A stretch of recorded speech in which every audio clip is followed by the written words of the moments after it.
Jesus began. A man was going down from Jerusalem to Jericho. The original audience would have immediately understood the danger. The road from Jerusalem to Jericho was a treacherous 17-mile descent through a rocky and desolate wilderness. It was infamous for the robbers who would hide in its caves and attack vulnerable travelers.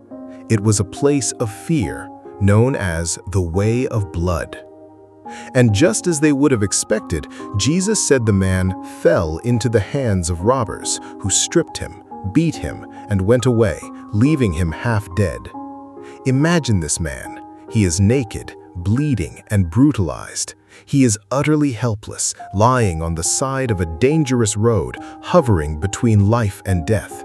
His only hope is that a compassionate traveler will find him before it is too late. Soon, a person came along the road.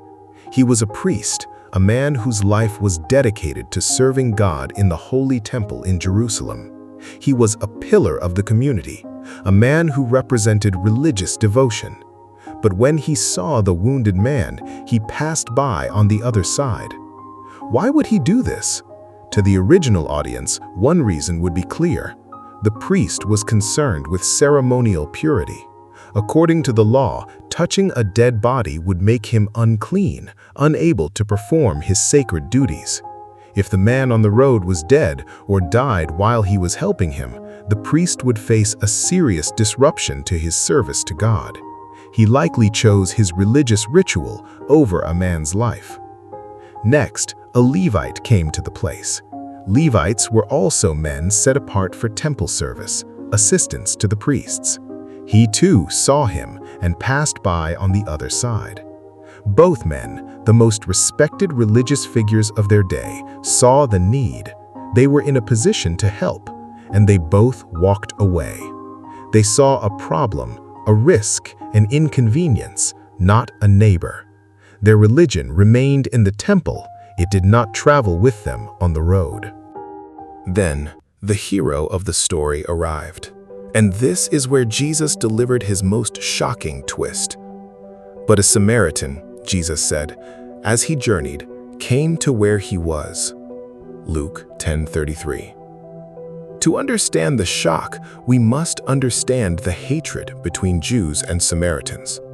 Samaritans were seen by the Jews as half-breeds and heretics, a mixed race descended from Jews and foreign colonists who had corrupted the worship of God.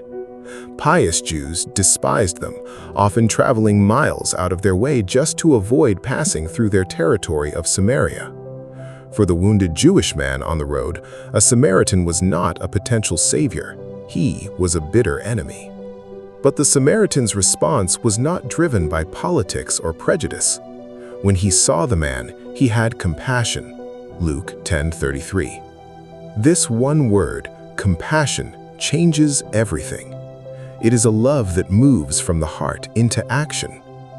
The Samaritan didn't just feel pity, he acted sacrificially. He went to the man and bandaged his wounds, pouring on oil and wine, using his own supplies as a makeshift medical kit. He then lifted the man onto his own animal, forcing himself to walk. He brought him to an inn and took care of him through the night.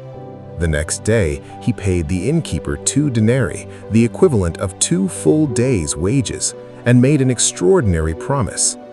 Take care of him, and whatever more you spend, I will repay you when I come back.